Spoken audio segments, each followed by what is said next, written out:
Good morning, everyone. I'd like to open our meeting today. This is Christy Abrams, and I'm the Hard of Hearing Specialist with the Arizona Commission for the Deaf and the Hard of Hearing. It's Friday, February 23rd, and it's 9:13 a.m. This is our quarterly Hard of Hearing Task Force meeting, and we are happy to have everyone here with us today. We are live streaming to YouTube because we'd like the community to be able to join us and hear what we're working on and make any comments. Our meetings are accessible. We have ASL interpreters and communication access real-time translation, which we call CART, which is captioning here, which is created by a highly trained live person. So this gives us the most accurate captions possible. Just a note to everyone out there, CART helps make events accessible, whether you're in a classroom, a courtroom, workshops, seminars, meetings, and this helps us, is an accommodation for people that are hard of hearing that we can request, and it's a right of ours under the Americans with Disability Act, or the ADA. So I always like everybody to know that, and it's really important to spread the word on that. Without further ado, I'm going to go ahead and ask all of our Hard of Hearing Task Force members to turn on their camera so that I can do roll call for our meeting today. And then when I do call your name, if you could please just acknowledge that you're present. And also, once you've done that, you can go ahead and turn your camera off, and I'll have everyone keep their microphones muted after they do that part. All right. Let me just see. Okay. So all of the Hard of Hearing Task Force members can turn their cameras on, everyone that's here. Let's see here. And I think Harvey is with us. There we go. Awesome. Okay, Harvey Smith. Harvey's here. Thank you, Harvey. And Liz Booth. Present. Good morning, Liz. Fred Williams. Christy. Good morning, Fred. Christy? Yes. Did you have a question, Fred? Yes. Are the captions working for you? Yes. Yes, they are. I hovered down below, and you can click on CC for the closed caption, or there's a stream text link in the in the comment area, the chat area. We'll wait until everyone, make sure that everybody has the captioning. And I'm going to talk just a little bit to make sure the captionings come on for you, Fred. Are you getting the captioning okay? No, I'm using Otter. Okay. If you hover below and the CC on the bottom under our pictures, and if you click on the CC, it should open a captioning box for you.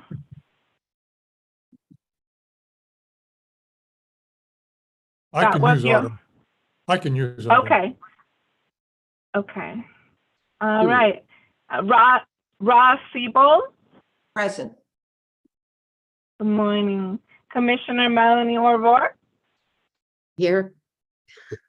Bright-eyed. And Ron Tallman. Here. Thank you. Okay. And Barry Forrest. Here. Okay, thank you for doing that roll call with me. I'm going to go ahead and let everyone close their cameras, and please mute your microphones, and that will give us the best accessibility for everything. And I'm just going to open up my agenda over here. Next on the list, I'm excited to introduce, we have two new team members here with us today, and I wanted to introduce them to you. We are growing. We're small but mighty here at the Commission, but I wanted Ashley Martin is our new communication access specialist. And if she could turn on her camera, we're so happy to have you, Ashley. Welcome. And if you could tell us a little bit about yourself and your new position, we're really excited to have you with us. I would be happy to. So I'm really excited to be here. Thank you so much for letting me join this task force meeting today. My role as the communication access specialist is twofold. I support with the licensure, making sure that interpreter applications get processed. And I also support with the accommodation requests that come in. So oftentimes when our staff are in need of the interpreters or the card providers for situations like this task force meeting, I help to make sure that we have everybody that we need to make sure things are accessible.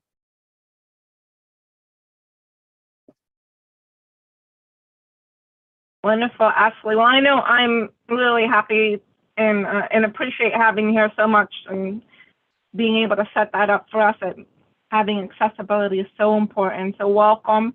And next, Eric Elvelar. Can Eric tell me how to pronounce your last name? Eric is our new program navigator here at the commission, and he is going to pop on, open his camera. See you guys. Christy, I think Eric is getting on to the link in just a moment, so he should be here in just a second. I think there was an issue with getting that extra link. Sorry. Okay, thank you, Ashley. We'll just wait a minute. And Eric, yeah, like I said, Eric is our new program navigator, so he's going to be working to help all of us, and I'm going to let him tell you a little bit more about his position. He's just popping on here.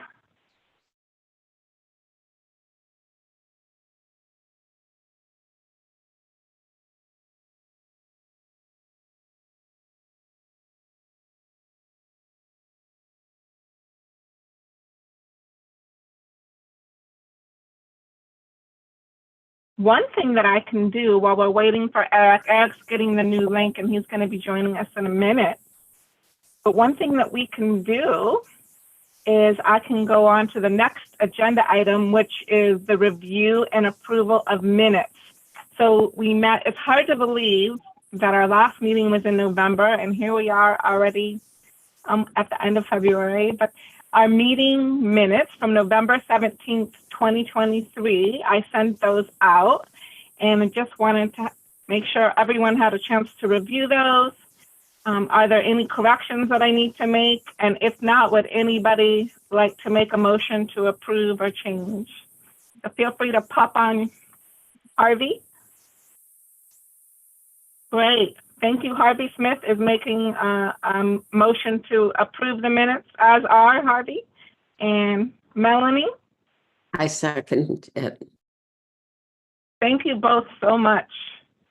Okay, so we will go ahead, and our November 17th, 2023 minutes have been approved as is. Thank you. And let me just check and see if Eric has had a chance to join us. Yeah, I see Eric in the lineup. Eric, do you want to pop on your camera and join us? I just want to welcome you and introduce you. Good morning. Good morning. Eric, we're so happy. We're so happy to have you here, and I'm going to let you pronounce your last name so that everyone knows what it is clearly. And just want you to tell us a little bit about where you came from and about your new position. We're so happy to have you with us. Thanks. Yes. So wait, let's see. Where do I start? Okay. So hi, my name is Eric, and then my last name is pronounced Alvear. So I tell everybody this, the easiest way to pronounce it is just think of caviar, but AL, so Alvear. I am born and raised here in Phoenix, Arizona, but it's been about 27 years since I've been back here. So I just recently moved back in November of last year. I was living in California for roughly 22 years, and then I moved to the state of Virginia, Richmond, and I worked closely with the Virginia Department for the Deaf and Hard of Hearing under Hamilton Relay. So I used to work for Hamilton Relay for about 10 years, and I worked with a CATEL team as well from time to time. and then moved back to California about a year ago, and then decided to come back to Arizona and be closer to family. So now I am here in Phoenix, Arizona, and I'm happy to be back. It's completely changed from what it looked like when I was growing up. So as I stated, I started with the Arizona Commission for the Deaf and Hard of Hearing on January 2nd as their program navigator. So my position involves making sure that when you do call our services, if anyone calls the phone line, then I guide them to the right program, and I make sure that the programs that are with ACDHH are up to par as well. So I kind of do a little bit of everything, and I help a lot of the team with any additional work that they may need, any additional admin work. I'm also working with the SSPs as well, with the deaf blind. So I do a variety of different things within the company, or within the agency. I'm sorry, I'm so used to saying company because I used to work for Hamilton Relay. So I have to get used to knowing that I work for a state agency now. And that's pretty much it in a nutshell. Thank you, Eric. We're really excited to have you with us too, both you and Ashley. Big welcome from all of us, and thanks for taking the time to introduce yourself. All right. Next on the agenda, since we've already approved our minutes, I am going to move on to Public Policy and Community Relations Report. And I know Nikki is here. And then after Nikki, she'll turn it over to Rena. So Nikki, I'm happy to have you, and I'm going to let you pop on. Thank you. Thank you, Christy. Hi, everyone. Good morning. I'm Nikki Shukap. I'm the Director of Public Policy and Community Relations at ACDHH. And so this legislative session has come to be quite an interesting session. We are now in, this past week has been crossover week. And what that meant is that last week was the last day in either the House or the Senate to hear their bills in their committees. And if a bill was not heard in either committee, then the bill died. And the only way it would come back alive is if a legislator decided to put it in a different bill.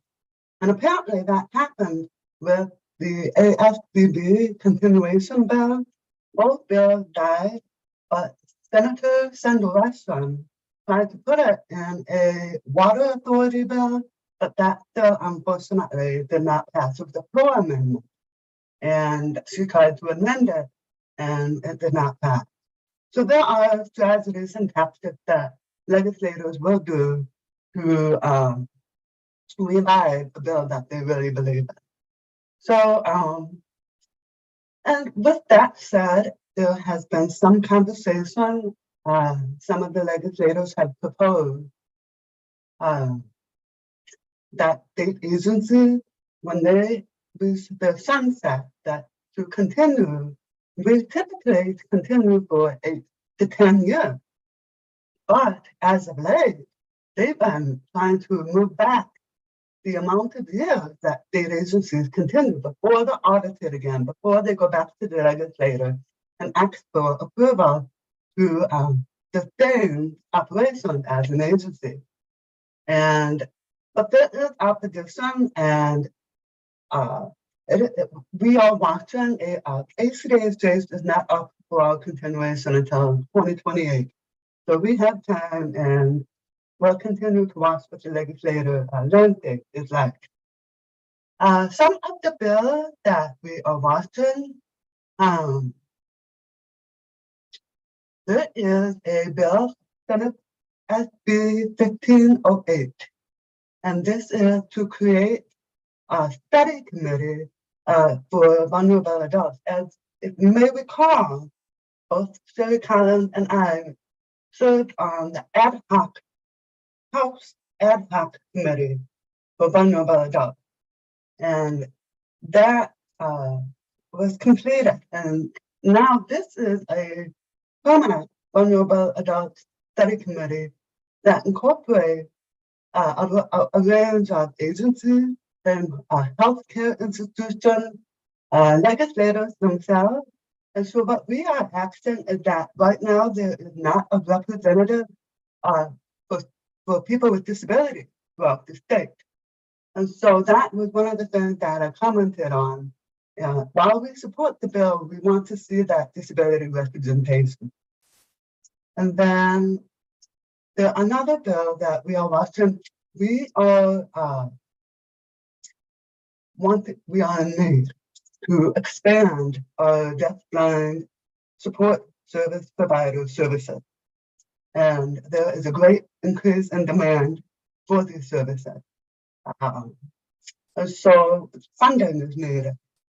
And so right now there's a bill in the Senate, still in the Senate, Senate Bill 1335.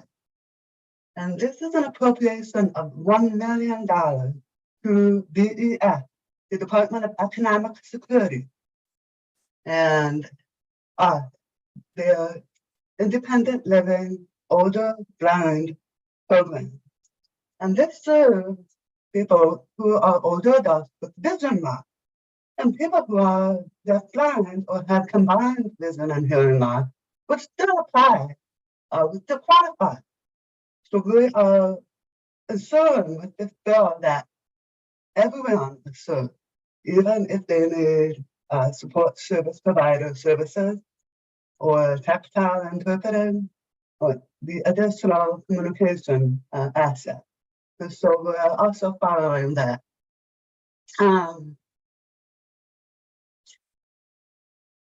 There is a bill that the Alzheimer's Association has been promoting. And this is House Bill HB 2653. And this focus is on assisted living facilities and really increasing the monitoring, like electric monitoring.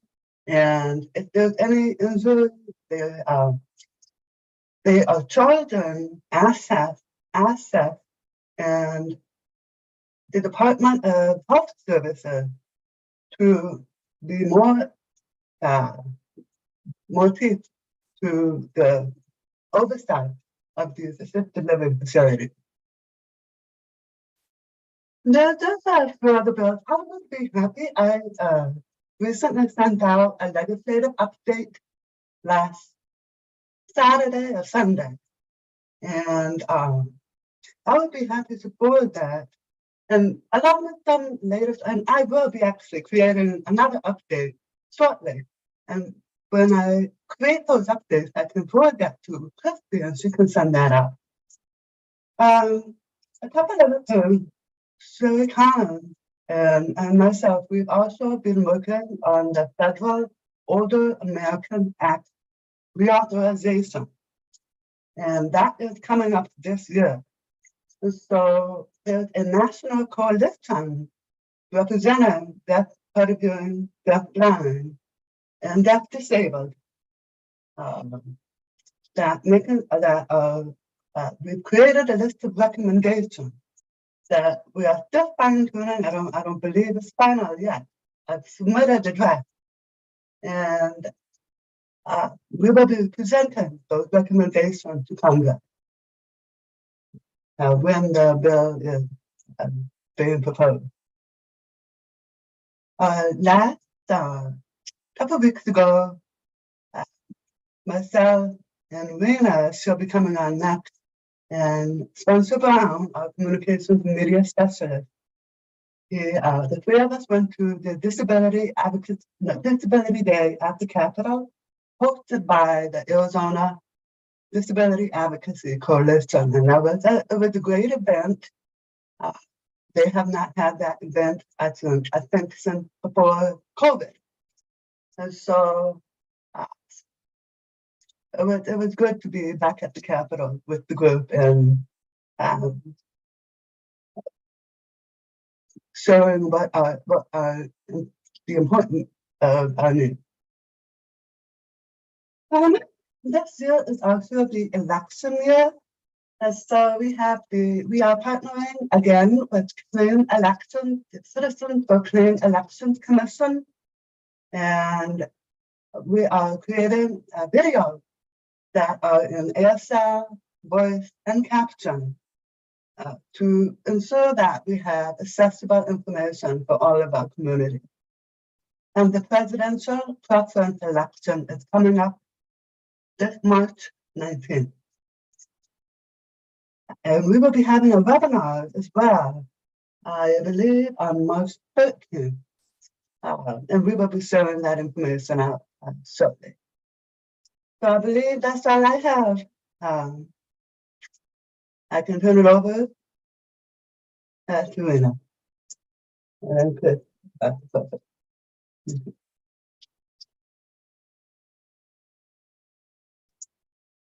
Yes, hello everyone. My name is Rena. I hope everyone's doing well. I have been working here at ACDHH for 4 months. I am still learning, still seeing what the needs are in the community for the deaf, deafblind, and hard of hearing communities. As of late, I've been working with the Red Cross and the Arizona Blind Foundation, trying to prepare different devices that community members can have in their home for fire detection and other things like that. The Red Cross actually just came to my home yesterday and replaced 8 smoke detectors. They also provided a bed shaker for me. And so if there is a fire, the bed will actually shake.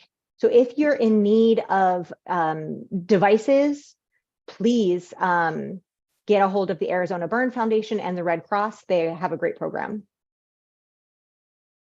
As Nikki mentioned, we are also partnering with CCEC, the Citizens Clean Election Campaign or Committee, for the presidential preference election that's coming up in March. We will have a webinar on March 13th from 12 to 1. So if you're interested in learning more about that election, stay tuned. You will see more information coming out on both our and CCEC's social media platforms and in our e-news. We're also going to be hosting a forum for combined vision and hearing loss and deaf-blind communities. That will be at the end of March and the beginning of April. One of the forums will be in Tucson, the other here in Phoenix. We want to learn more about what the community needs and how we can continue supporting them in the right direction. If you have any events, keep in mind that we are happy to advertise and promote those events by putting them on the ACDH website. We are also happy to promote any events in our e-news, whether that be a workshop, a training, anything that you feel would be a benefit to the community. And that's it for me. Unless somebody has any questions, you know where to find me. Thank you so much.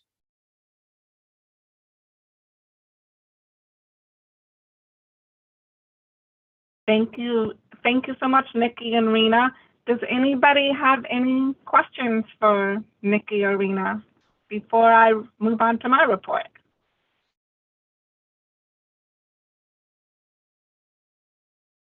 Okay.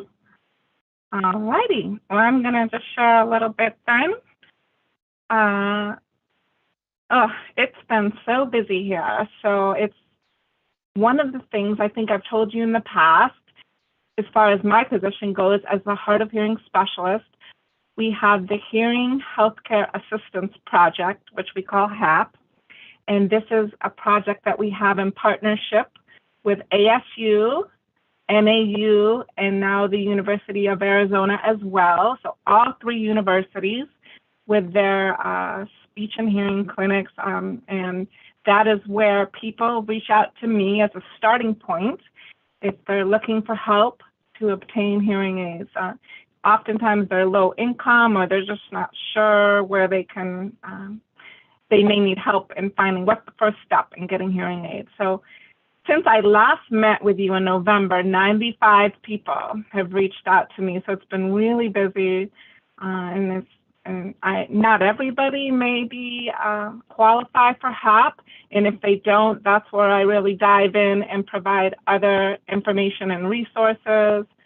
They may be eligible for the VA, the Veterans Administration, or vocational rehabilitation if they're a working adult. And there are other hearing aid programs too, if for some reason our project isn't a good fit for them. So I really take my time. We have a screening process. People fill out that, and then we kind of get an idea. If we think they're going to be appropriate, then we give them the application. We want to make sure before we provide the application that it seems like they're going to be a good fit, so they don't have to go through filling that out if another resource might work better. So that has really been busy, and it's been a real privilege to be helping people in that way. I share a lot of information and resources to people. In addition to that, of course, I'm always telling them about our awesome local Hearing Loss Association of America, or HLA groups.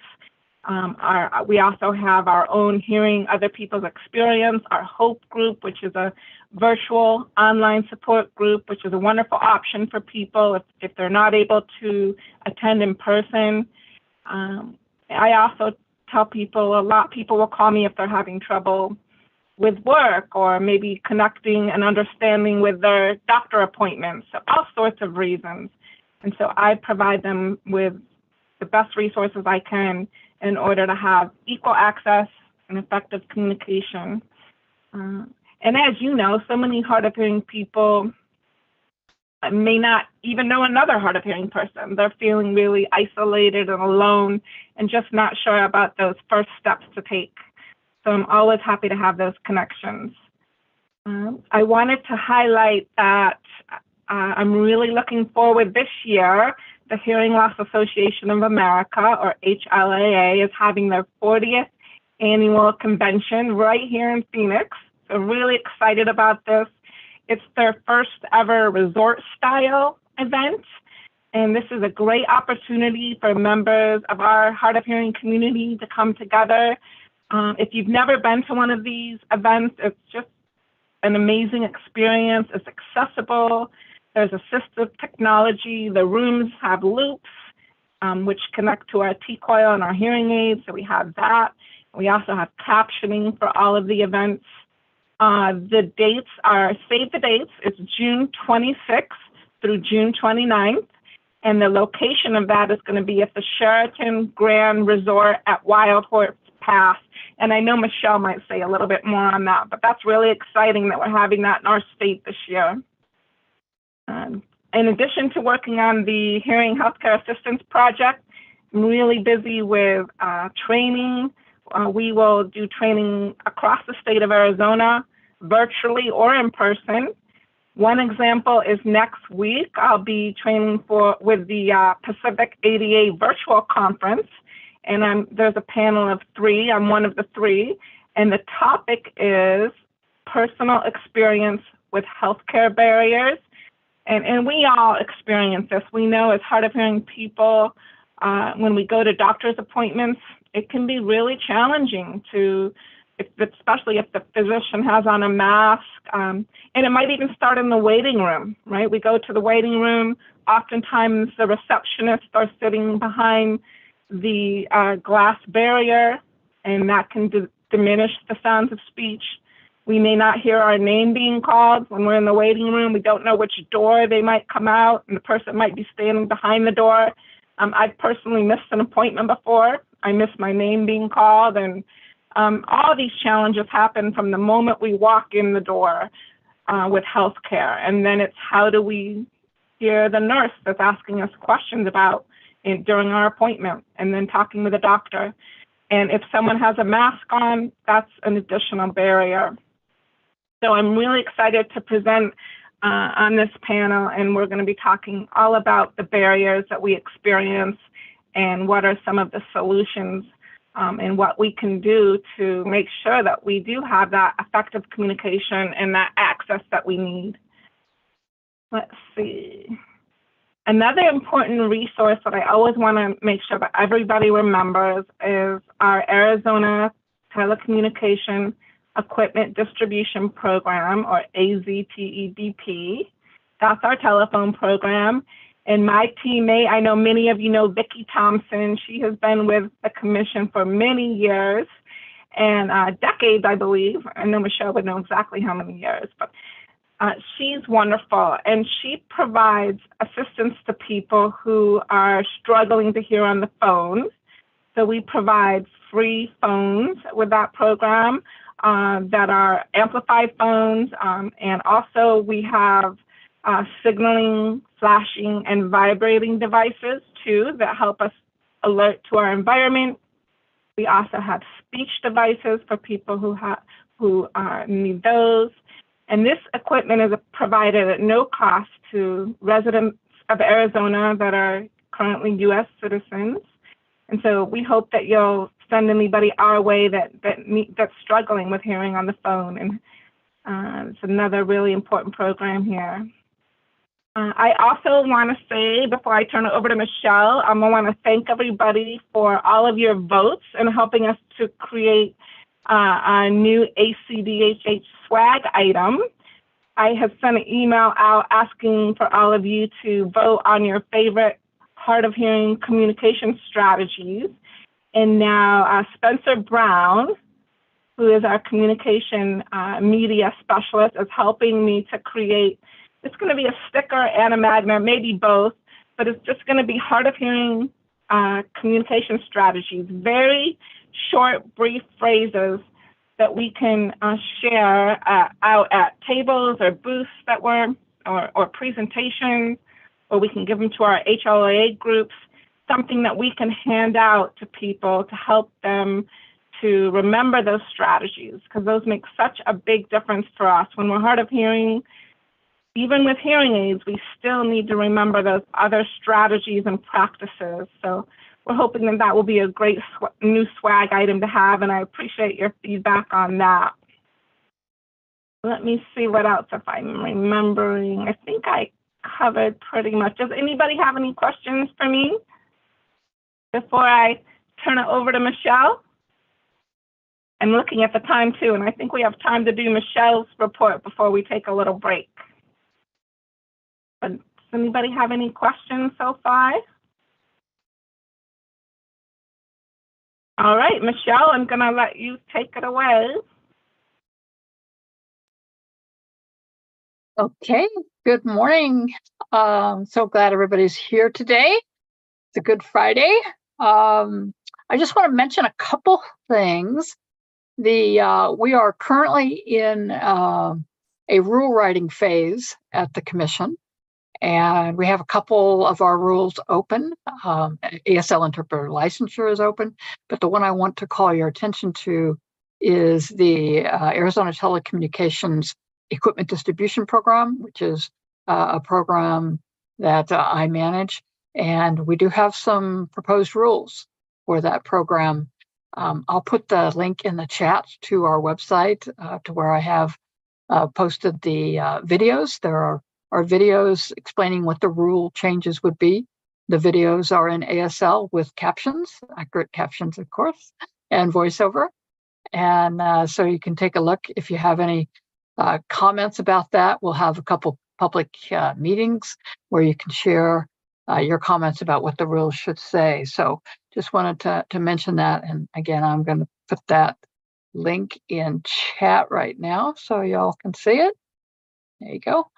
The other thing I wanted to mention was just kind of a follow-up to some things that were announced last night at the board meeting. So I know a couple of you are commissioners on our board of commissioners overseeing the agency.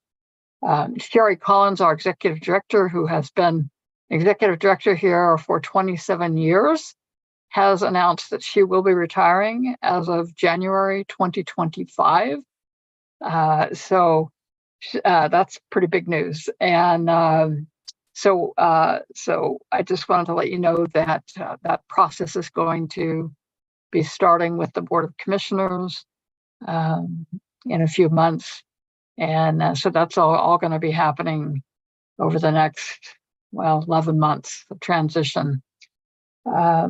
We do have with the Board of Commissioners, we do have an opening for a representative for the hard of hearing community. We've been very fortunate to have Susan Webster, who's a hard of hearing lady who I think I met many years ago. She came to me as a client. I started helping her with some things, and she served almost 2 terms on the board, and last night was her last meeting. So that means we have an opening. The Board of Commissioners, these are public members of the public who are appointed by the governor to serve on the board, overseeing the agency. The board will hire the next executive director. Executive director will report to the board. And the board has 4 openings for hard of hearing representatives, 4 openings for deaf representatives, and other positions as well. But the one that we've got right now that needs to be filled is for a hard of hearing representative. So I encourage you hard of hearing leaders to look around and encourage folks to apply. All you have to do is contact Kyla, who is our assistant to the executive director, and Kyla can walk you through all that process. So I'll also put her email in chat for you, so you have that. So would like to get somebody again to represent the hard of hearing community, which numbers over 1 million people in Arizona who are hard of hearing like me and you. So we'd like to have somebody in that position pretty quickly. But I really appreciate Susan Webster working on the board for so long. She's been great. Okay, and so I have a question in chat from Harvey. How long are the terms for the board? I believe they're 3 years. I think that's what they are. Gonna have to check with Kyla. I will check once I get done talking here, and I'll get back to you. Or maybe Nikki might know too. But we'll find out for you. The HLA convention, we are super excited that the Hearing Loss Association of America, this wonderful national organization, and we have 2 great chapters here in the Valley, that they're having their convention here at the resort on unceded native land here just outside of Phoenix. And so we're really looking forward to this convention. It's going to be great. Of course, we will be there. We'll have a booth, and I will be presenting actually at the convention on Thursday afternoon. Myself and the audiologist and speech language pathologist from ASU, we will be presenting about the Hearing Healthcare Assistance Project, which is a project that I created to assist adults aged 21 plus who are low income, who need hearing health care. And a project that Christy just does so well with working with people. Like she said, over 90 people. She's averaging in January 39 new people contacted Christy needing hearing health care. It's a big issue. I'm so glad that our agency can help. What's the other thing? Next spring, we are planning on having, so we have an initiative here called Age of Access, and it's about our older adults. I've become one of those, older adults who are deaf, hard of hearing, deaf, blind, and looking at how we can assist older adults better. So we created a website, it's called Age of Access, and last spring, we had our first ever expo, health expo, for older adults who are deaf, hard of hearing, deaf, blind. And we had all the accommodations, carts, and microphones, and ASL interpreters, fantastic presentation booths. It's a great event. And so we're going to do it again next spring in March of 2025. So be looking forward to that. It's going to be in a bigger space, in a central location in Central Phoenix. And that's just going to be really exciting to have that.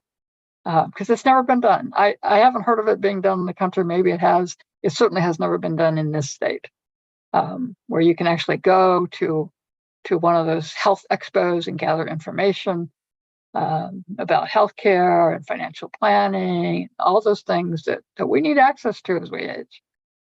What else? Raina mentioned something about the Burn Foundation, Arizona Burn Foundation, and the Red Cross. And so we do want people to know that, when we take our hearing aids off, when we take our cochlear implants off, we're deaf. We're not deaf like people who use sign language, but we can't hear. And we need devices that will signal to us things. So when it comes to smoke detectors, smoke alarms, those types of public health and safety issues, right? So we want to make sure that you all are thinking about that and knowing that you can reach out to the Arizona Burn Foundation and the American Red Cross. They do have these special detectors that will do a strobe light and also vibrate. So they'll vibrate your bed, wake you up if there's a fire so that you can get out. So take advantage of that. And I think we have some information on our electronic newsletter that comes out every Tuesday, and we can definitely send you links if you can't find the websites. We can give that to you. The other thing I wanted to kind of mention is another thing that we've been looking at. I was asked about recently was access and accommodations in the courtroom. If you're called to be a juror, what types of accommodations can you get? And I've actually served as a juror for Maricopa County Superior Court, and I had a cart captioner with me the entire time. So you can use assistive listening devices. The courts all have those. You just simply need to let them know that you have a disability and you require such and such accommodation, and the courts will provide you with that. But if you have any questions about that, again, reach out to me or Christy, and we'll walk you through that because we all want to do our civic duty and serve on a jury if we're called. I think that's all I've got right now, but we'll see as the meeting rolls on if anything else pops up that I can help you with. So thanks, Christy.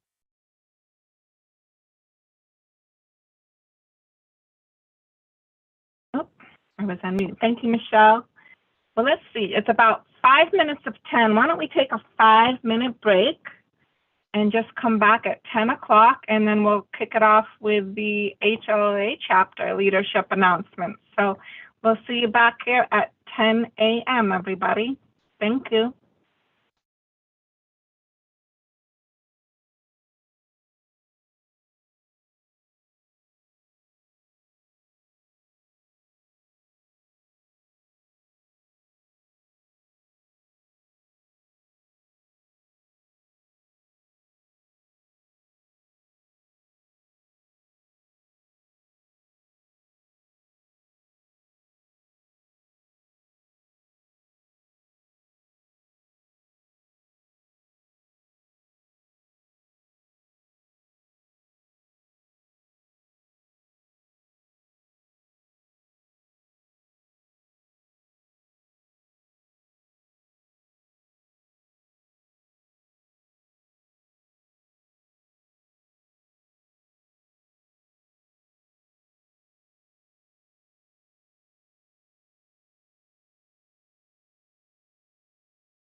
Okay.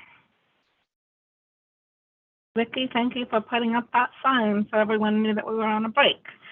Before I turn it over to our Hearing Loss Association of America chapters, I did just want to mention Cynthia isn't able to be with us today. Cynthia usually joins us, and she works with the Adult Loss of Hearing Association, which is called Aloha, which is down in Tucson. So we always want to think of all areas of the state.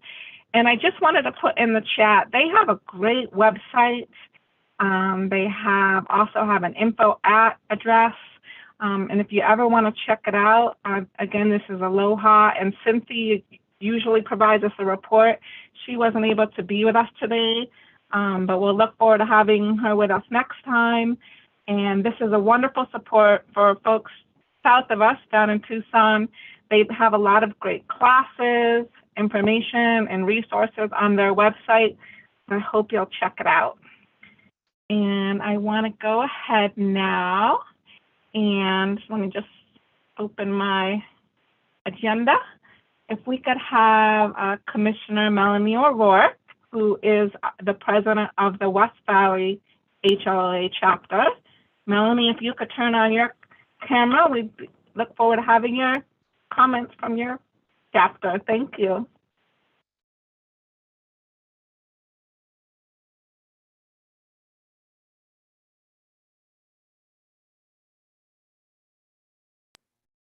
Okay, I think we're ready now, right? Good morning. We've been having in-person meetings this past year, and last month we had our meeting with Dr. Michael Harvey. He presented on screen. I can't think of another word for it on screen, but anyway, he was not physically at the meeting, but we had a wonderful, wonderful turnout, and the comments that we received from individuals was very good. It was an excellent speaker. He spoke on relationships and hearing loss. And we've seen many new people coming to the meetings. We also participated a couple of weeks before in a hearing health expo in the Sun City area. And so we're looking at different ways to reach out to individuals in the West Valley.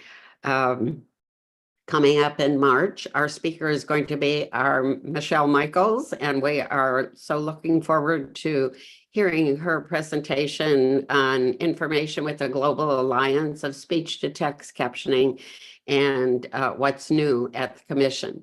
So we're really excited to get that information out. And we have been sending our newsletters to the Arizona Commission, and they have been including them on their newsletters, their emails on Tuesday, and that's been great to get that information out that way.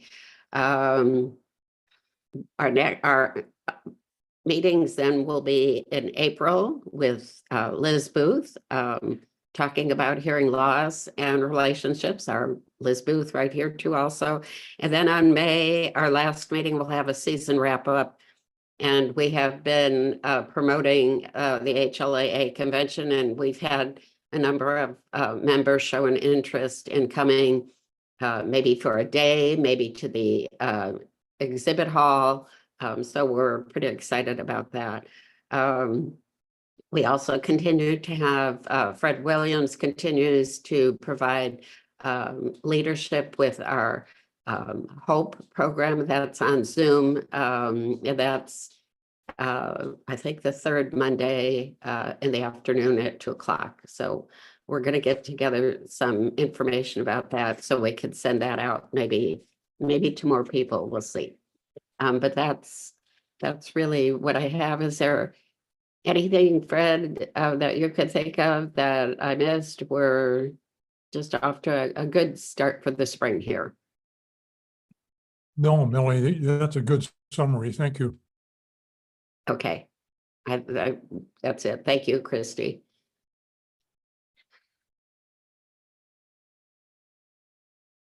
Thank you, Melanie. Thank you, Fred.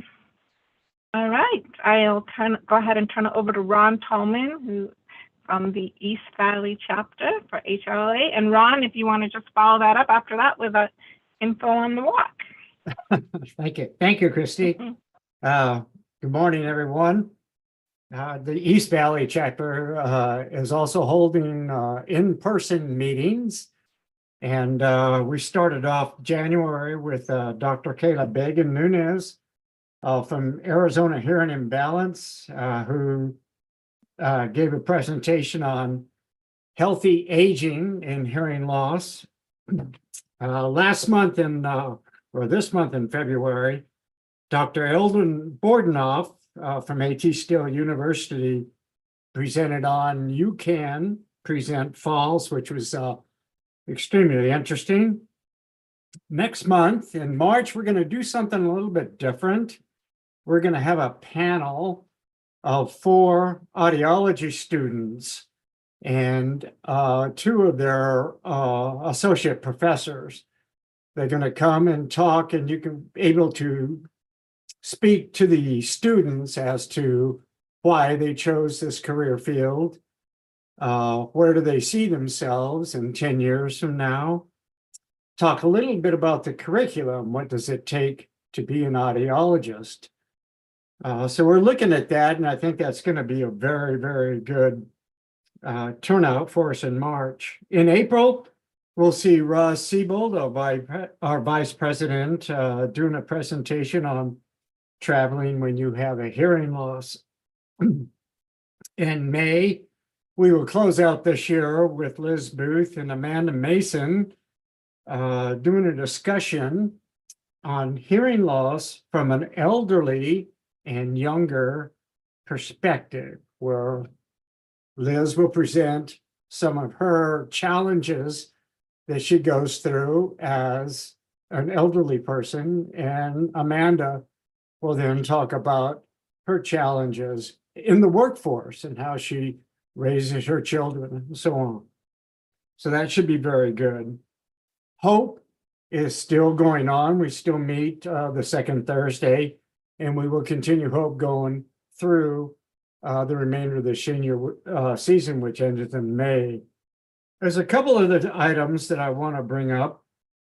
One is that the HLAA national organization has changed the way that they have individuals becoming members. So as of now, anyone who provides any amount of money to HLAA National via a contribution, a gift, you will automatically become an HLAA member.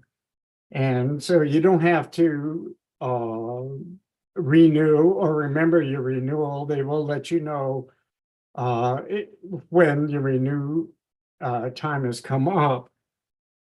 So any amount will make an individual a member. The caveat here is if you are a member and you want to continue to receive the Hearing Life magazine, you will have to increase your donation or your gift to $45 a year. And again, HLAA will remind individuals that when that date's come up. The other item that I would like to talk about is the convention coming up. And Michelle touched on it a little bit, and so did Christy.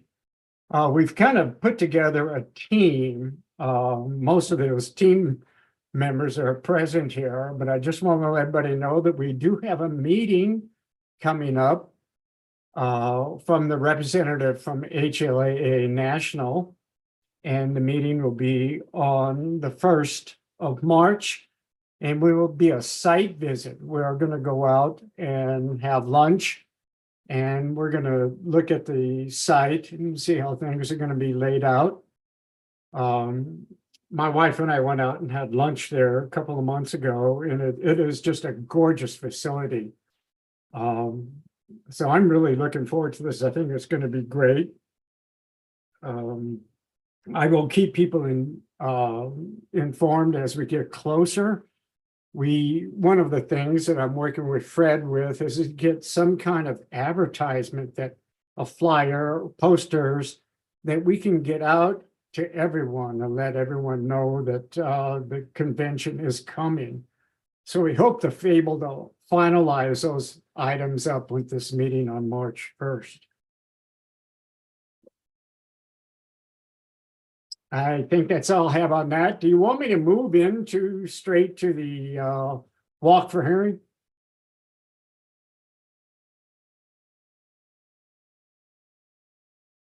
Okay, I'll do that. Yeah. So Thank you, I Ron. have been working with the City of Mesa for the 2024 Arizona Walk for Hearing. And we have identified November 2nd of this year. It will be at Riverview Park, the same place. The only thing right now that I'm looking at changing, and then this is to help save money, or funds, I should say, and allow us to stay within the confines of the park. The course route is going to change, and it's going to become smaller, and therefore it'll be 3 laps around the lake, so to speak. And that hopefully, if that's approved by the city, we will not have to have a traffic control plan, no off-duty police officers, and no barricade work, saving a substantial amount of money for us. The registration procedures for the walk for hearing is about the same, but if you have taken a look at the website, it looks very different than it has in the past. The walk website will be a registration as it always has been, but it's just going to look different now. They had in the past years carried over registrations from individuals from year after year after year. But because of a new program and accounting that they are using this year, there are no forward or no registrations that went forward. So when you register this year, you will be registering as a new person with a new email address, new registration, home address, and so on. So they're not keeping any of the old database. They've let it go. They had over 16,000 duplicate registration people. And so they want to try to get it down to 1 registration and no dupes. So that's taken place within the walk for hearing. If you have any questions about the upcoming convention or the registration for the walk for hearings, you can let me know. I think everybody here has got my email address, and I'll do my best to answer it. So thank you, Christy.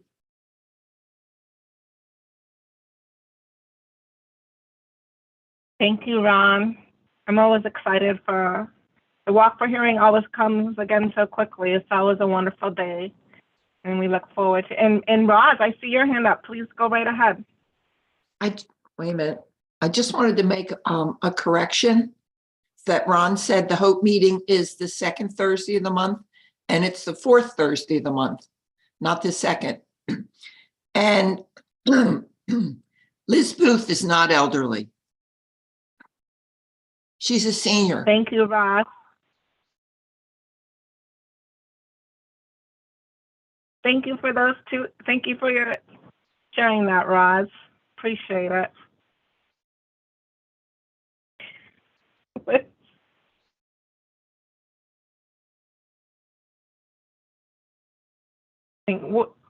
words are always interesting and significant in what we think we want to, what the meaning that they have. So appreciate that. All right, so I want to, does anybody have any questions about the walk for hearing? Any questions for Ron and Melanie? Go right, and Michelle too. Melanie, do you want to go first? I do have a question for Ron. So does that mean that we sign up our team that's new too? We won't just be able to click on it and say, this is our team, but we have to sign up as a new team leader for the walk? Yes, because the changes this year, everything is Okay. new. So I've already registered. I wanted to test the program to see if it was working. And I had to go in, create the team and everything. It Okay. doesn't take very long. Okay, so like maybe change the name a little bit or something. Oh, that's great. Okay. Okay. Thank you. And Ron, this is Christy speaking. It's never too early. We can sign up now, correct? It's okay to go ahead and sign up? Yeah. Yeah, okay. Yeah, okay, awesome. And I know Michelle had her hand up. Yeah, we can sign up now for the walk for hearing, and we can start creating our teams, and we can start getting money, get that all rolling in. The wonderful thing about the walk for hearing, I mean, it's such a fun event. It really is. I mean, families and kids and all the face painting and of course free food. Hey, who doesn't love that? But 40% of the money that's raised stays here in Arizona. Well, actually 50% because 10% covers all the expenses and costs. So and then the rest of it goes to help the national office do all of their lobbying and advocacy. And so it's just a great walk, and I hope everybody can join and get teams together. And Ron Tomlin, one of my favorite men, just does such a fabulous job with it. So yeah, we're not elderly, we're just older. Some of us are older. Hey, Ron, I did have a question for you. I wished I could have come to the chapter meeting where you said Elton from AT Still talked about falls. And I wonder if he mentioned anything about the connection between hearing loss and falls. If he talked about that. I had met with him years ago. We served on a committee at the governor's office, and I started really talking to people about that connection between, having hearing loss, not being able to localize sound, not hearing things behind us, maybe not hearing our little dog that sneaks up on us, and falling. And just, that disequilibrium that happens, balance issues. So I'm wondering if you said anything about that. I was not present, but Liz can help us out there.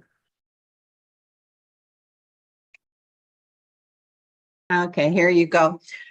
Actually, he did not say anything about that. So during the question period, I did raise that very topic. And he briefly addressed it at that point. He made a comment. I think he was trying to be sensitive to the audience, etc., and not scare people. But we do know, of course, that there is such a relationship. The vestibular system is right next to the inner ear. And of course, that causes us special challenges, put it that way. So he addressed it a little bit in response to the question. So that would be my answer to you. Yeah, thank you for that. Yeah, I was involved with the Governor's Advisory Council on Aging for many, many years, and just went to every meeting and started talking about hearing loss. Hearing loss is an issue. Hearing loss is a healthcare issue, and started banging that drum to raise awareness. Of course, hearing loss affects all ages from birth to older age. But, there's a higher percentage of older adults with hearing loss than the younger folks. And that connection between falls, I also started talking about that. And this was when the Falls Prevention Coalition was starting in Arizona. And now they have a wonderful website. But that's an issue that I'm going to keep harping on. We need, if you're going to talk about falls, you need to talk about hearing loss and treating hearing loss and being aware that like I have inner ear issue on my left ear that causes imbalance. And so just being aware of that, and particularly as we get older, we just don't want to fall. It's not a good thing, as we know. So thanks for that.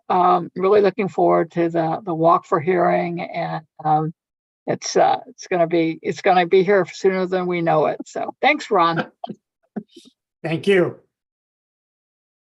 And Ron, while I have you here, and before I turn it over to Harvey, who's up next, I just wanted to mention, you had mentioned earlier about the ASL Arizona Total Immersion that we both attended. I'm gonna put it in the chat.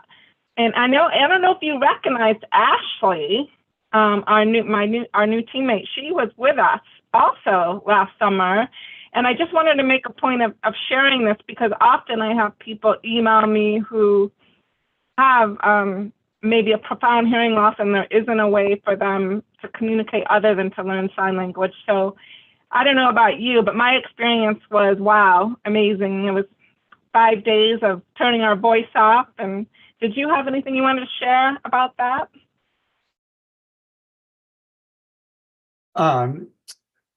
About the immersion class? About the Arizona Total Immersion and your experience. Okay. It was last year in July, and it's going to be again this year in July. And it is 4 days of no voice. And so at first, I was really taken back by it. And you just got to let it happen. And you start to make friends. You start to understand sign language better. And so it is 4 days with no voice. And it's very challenging at first, very challenging. But my wife and I have signed up again for this year. It's just helps us to practice and to become more proficient in sign language. And it's just 4 days, and we make great friends out there. Thank you. I just wanted to bring that up because we both did attend last year, and I know Ashley was there too, who's now on our team. But it's a great way to just really experience sign language, and there's no, like Ron said, we turned our voices off. So it was an amazing experience. And if anybody has any questions, please feel free to email me, and I put the link in the chat. Thanks, Ron. You bet. Okay, and next on my agenda, I have Harvey, who always gives us really interesting information on employment. So thank you, Harvey, for being here. Hi. So the job market is slowly shifting again.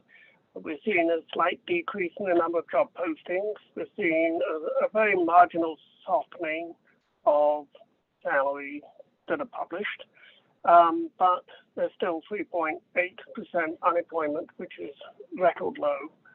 And so for those who are looking for a job, this is a great opportunity. There are one or two industries not doing so well.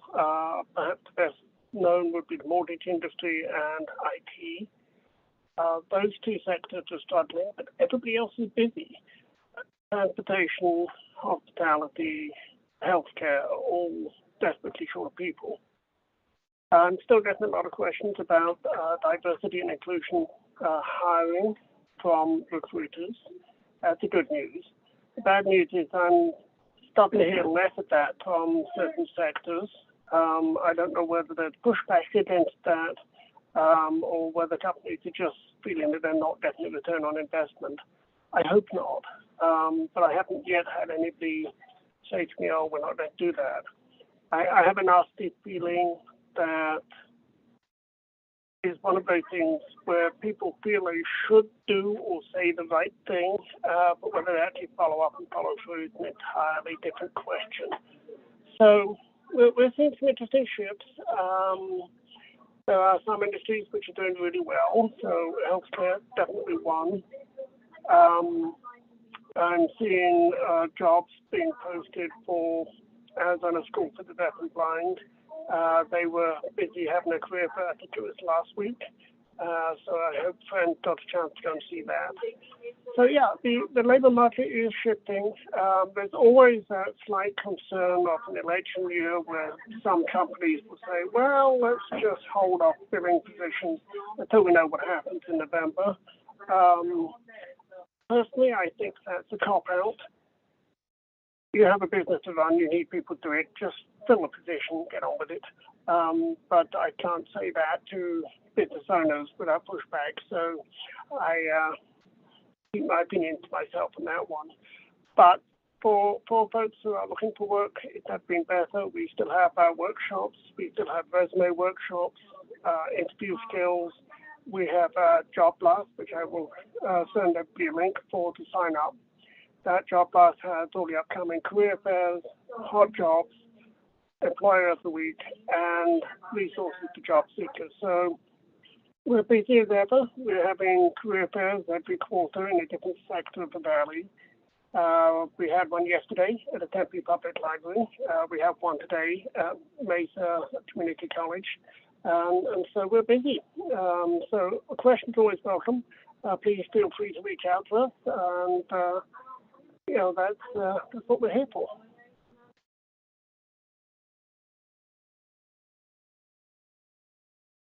Thank you, Harvey. It's such an awesome resource to have. I know I send people in your direction. Does anybody have any questions for Harvey?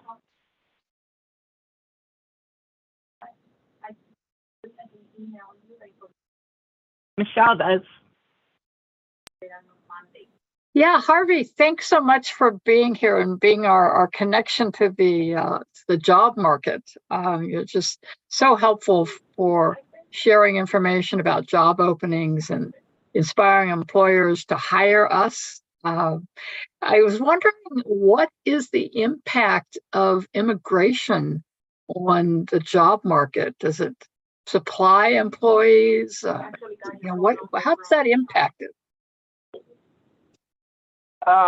So you break that down into two separate answers. There's the legal immigration, which has a huge positive impact because a lot of those folks are arriving with skills. Many of them are U.S. educated. They've come to the U.S., they've studied, they've got an American degree, and then they convert into a potential employee. And those folks tend not to have too much of a hard time finding jobs. Because they've got a freshly minted American degree and usually are right up to date with their skills. And so we see a lot of those folks in high value positions, so high level IT, high level healthcare. Yeah. Now the other side of that is the unregulated immigration, people coming in without papers, without documentation. And those folks are backfilling a lot of positions that many people wouldn't want anyway. So I'm thinking the manual labor in agriculture, especially in southern Arizona, some construction jobs still, unfortunately, some kitchen jobs and things like that. And that's much, much trickier because most of those positions we never see. We are not allowed to work with people who cannot prove that they have the right to work in the U.S. We cannot work with businesses that can't prove that they are a W-2 employer. So a lot of that side of the economy, we simply never see. We know it's out there. Occasionally we run into it, but for the most part, that side we don't see. And that's because we are federally funded and we have to be able to guarantee a minimum income for the job seeker. And we want to protect both the business and the job seeker. So, that's something we are seeing. Some industries are picking up a lot of really interesting talent. So perhaps one that's most intriguing to me is the trucking industry picking up a lot of immigrants from India. So the Indian, usually men, are coming to the U.S., getting their CDL. They're coming in legally. They have all their paperwork. Most of them have extended families. And I'm always amused when I drive down the freeway and see a truck with an Indian name down the side of it. It makes me smile and think, that's great, because there's a serious shortage of CDL drivers. So we are seeing some interesting trends. We're seeing things that make us smile. I'm also seeing things that make us think, hang on, be careful. So mortgage industry, we're hearing if the interest rates go up again, there'll be less people willing to pay for a mortgage, so we could see more losses there. We're already seeing big losses in IT, especially frontline IT, because when the pandemic hit, everybody ramped up hiring for frontline IT jobs, especially frontline customer service IT jobs. Now the pandemic's over, most people like to do business face-to-face in person. They're laying off these entry-level positions. And that's causing a real problem for the youngsters who are going to community college and getting entry-level IT certificates, because when they get to the job market, they're competing against people who have 2, 3, 4, 5 years of industry experience. So we've gone from seeing 20 or 30 or 40 18 to 21-year-olds coming to us to get credentials in IT to 0. So in space of 18 months, that entire program was actually shut down because they're not getting hired. And that's our most important performance number is, are you getting hired? How much are you making? Are you financially better off when you finish your training than when you started? And if the answer to that is no, then why are we spending tax dollars on something that's not adding value to our community? So that's the downside. We're still not seeing a lot of deaf or hard of hearing job seekers. And quite often those I do see have failed to disclose. It's only when they see me walking through the building with my service dog, it says hearing dog on the side of his jacket, and they say, "Oh, can I talk to you?" And that's when I get those conversations. So I have done it the other way. I have referred to both Christy and Michelle, job seekers who didn't know about what you're doing. So I'm always happy to do that. Thank you, Harvey. We really appreciate all the information about the employment trends. And we do have, our agency did create a training curriculum. It's called Let's Get to Work. And we have a website that's called Change Your Perception, which is all about, for the employers, change your idea about hiring us. Because when you hire us, provide us with some simple accommodations. The research clearly shows that deaf, hard of hearing, deaf-blind people, we're very loyal and we stay. I've been with the state agency for 17 years. Christy's coming up on 5 years. Like I said, our executive director, 27 years. So we really just want to encourage employers to hire us. We have our training. It's free of charge. We're happy to provide that. And Harvey, we appreciate all the referrals you make to us because we want people to know whether you have, deafness, hearing loss, vision loss, whatever, we will help you get connected and find a job. It's so important that we have our livelihoods and all of that. So thank you so much, Harvey. Thank you, Harvey. And I did put the Let's Get to Work, Change Your Perception link in the chat for you, for anybody that wants to check it out.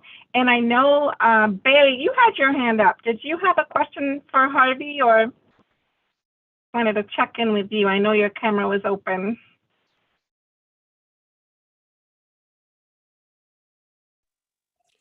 Well, Harvey gave a more elaborate picture when Michelle asked some of the questions she just covered. But I was curious, Harvey, you alluded to the fact that certain industries are doing really well now for hiring, but you didn't specifically mention which industries. So I wondered if you could share with us what industries are currently doing well for hiring here in the state, please. Thank you. Very great question. The ones that are hiring the most are going to be advanced manufacturing, hospitality and tourism, and then customer service. So, for example, I'm working with the Marriott Group. They have, I think, this is Marriott Corporate, and they have 8 properties across Maricopa County, and they are scrambling for banquet staff, for cooks, for front desk people, for laundry service, for housekeeping. And they're now starting to really understand the value of long-term full-time employees. So time was they were part-time entry-level jobs. Now they are full-time benefits, 401ks, $20+ an hour, with the expectation that it's going to be a career rather than just a job. So we are seeing some very interesting shifts. So the hospitality industry is hurting badly. Advanced manufacturing, we're seeing a large number of data centers moving into the Valley. We're seeing a large number of electric vehicle manufacturers expanding, and they all need people. So you can start off at a fairly entry-level machine kind of position at one of these companies that you're going to start at about $28 to $35 an hour plus full benefits and work your way up pretty quickly. So there are some stunning opportunities right here. You don't have to move out of state. So those are the ones where we're really seeing the numbers coming in nicely. Thank you, Harvey. Thanks.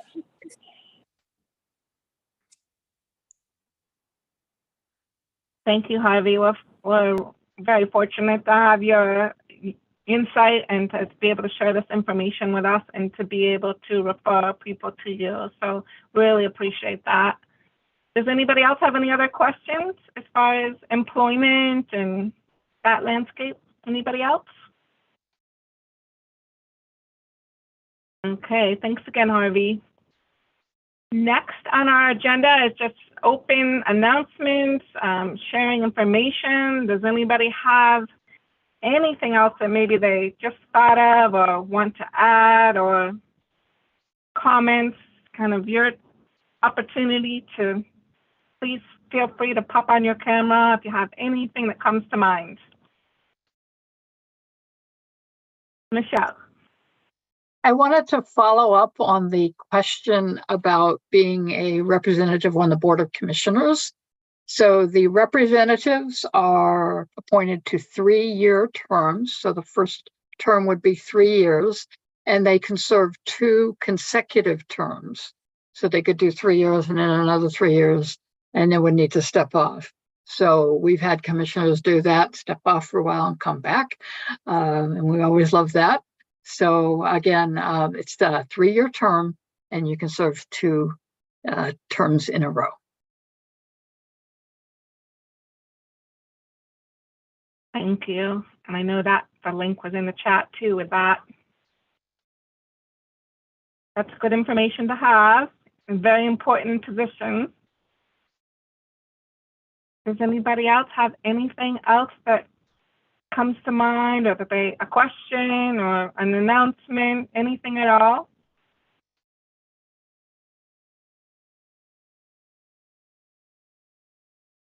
Okay. I'm not seeing anybody turn on the camera. I just wanted to say how much I appreciate all of you and all of your expertise and for being the leading members in our community. It really does cause a ripple effect. So many hard of hearing people feel that they're out there all alone and isolated. So everything that you do makes a tremendous impact, tremendous positive impact. So thank you.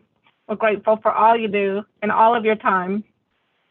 And our next meeting for the Hard of Hearing Task Force is May 17th. It's going to be a little bit warmer than 2024 already, May 17th. And I'll be sure to get all the information out on that. And if nobody has anything else, it's almost 10:40. So we'll go ahead and close out the meeting unless anybody has anything. Michelle? And if everybody wants to turn on their